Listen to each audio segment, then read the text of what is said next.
اللہ تبارک و تعالیٰ نے اپنی قدرت کاملہ سے انسان کو پیدا فرمایا، اس کی زبان بنائی، اس کے کان بنائے، اس کے ہاتھ بنائے، اس کے پیر بنائے اور اس کا دل بنایا۔ اللہ تبارک و تعالیٰ نے پھر ان سب کے کام بھی بانٹ دیے۔ زبان کا کام ہے بولنا، کان کا کام ہے سننا، ہاتھ کا کام ہے پکڑنا اور پیروں کا کام ہے چلنا۔ کانوں والا کام آنکھ نہیں کر سکتی، آنکھ والا کام کان نہیں کر سکتے، تو ان سارے اعضاء کے کام بٹ گئے۔ اب جو دل اللہ رب العزت نے بنایا ہے وہ کس چیز کے لیے بنایا ہے؟ تو اللہ رب العزت نے جو دل بنایا ہے وہ اللہ کے رسول صلی اللہ علیہ وسلم کی ذات سے محبت کرنے کے لیے بنایا ہے۔ محبوب جو بنایا ہے وہ اللہ کے نبی صلی اللہ علیہ وسلم کو بنایا ہے کہ تمہیں اللہ کے رسول سے محبت کرنی ہے۔ جو انسان دنیا سے محبت کرتا ہے، دنیا والوں سے محبت کرتا ہے، ایک دن آتا ہے کہ وہ بچھڑ جاتا ہے، سب کو موت آنی ہے، کتنی بھی کسی سے محبت کر لی جائے، لیکن جو اللہ سے محبت کرتا ہے اور اللہ کے رسول سے محبت کرتا ہے اسے اللہ اور اس کے رسول سے ملا دیا جاتا ہے۔ اللہ اور اس کے رسول سے ملا دیا جاتا ہے۔ تو ہمیں اور آپ کو یہ چاہیے کہ ہم اللہ کے نبی علیہ السلام کی ذات سے محبت کرنے والے بنیں۔ محبت کیسی کریں؟ محبت کون سی؟ جو صحابہ نے کر کے دکھائی ہے اور اسی محبت کو اللہ نے معیار بنایا ہے۔ صحابہ اللہ کے نبی علیہ السلام کے اشاروں کو سمجھتے تھے، اشاروں پر عمل کرتے تھے۔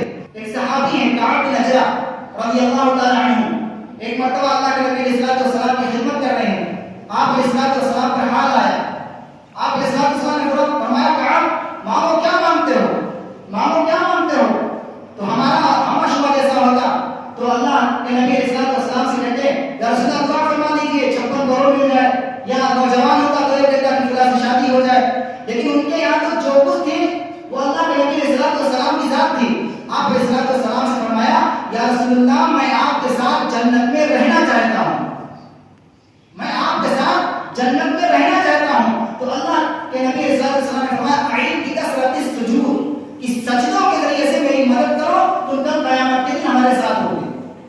ایک صحابی ہیں وہ گھر کے اندر ہے، دوڑے دوڑے رسول اللہ کے پاس آئے، یا رسول اللہ صلی اللہ علیہ وسلم میں گھر میں ہوتا ہوں، جب مجھے یاد آپ کی آتی ہے فما آستی تو مجھے صبر نہیں آتا ہے، حتی یاتی کا فانظر، یہاں تک کہ میں آپ کے پاس آتا ہوں، آپ کا دیدار کرتا ہوں، مجھے چین مل جاتا ہے، لیکن یا رسول اللہ جس وقت میں اپنے بارے میں سوچتا ہوں اور آپ کے بارے میں سوچتا ہوں کہ مجھے بھی موت آنی ہے اور آپ کو بھی اس دنیا سے جانا ہے، ہم میں اور آپ کی جدائی ہو جائے گی اور آپ جنت میں جائیں گے، اور اگر میں جنت میں چلا بھی گیا میں نیچے درجے پر ہوں گا، آپ اوپر ہوں گے، یعنی وہ یہ بات کہنا چاہ رہے تھے یا رسول اللہ جس جنت میں آپ کا دیدار نہ ہو جنت کس کام کی، وہ جنت کس کام کی؟ یہ صحابی کا مطلب تھا۔ اللہ کے نبی علیہ السلام خاموش رہے، اللہ تعالیٰ نے جبریل کو بھیجا کہ جبریل جاؤ میرا ایک بندہ نبی کی محبت میں تڑپ رہا ہے، اس کو پیغام سنا دو، اس کو خبر دے دو، اس کو بتلا دو کہ تم دنیا کے اندر جس سے محبت کرو گے کل قیامت کے دن اسی کے ساتھ اٹھائے جاؤ گے۔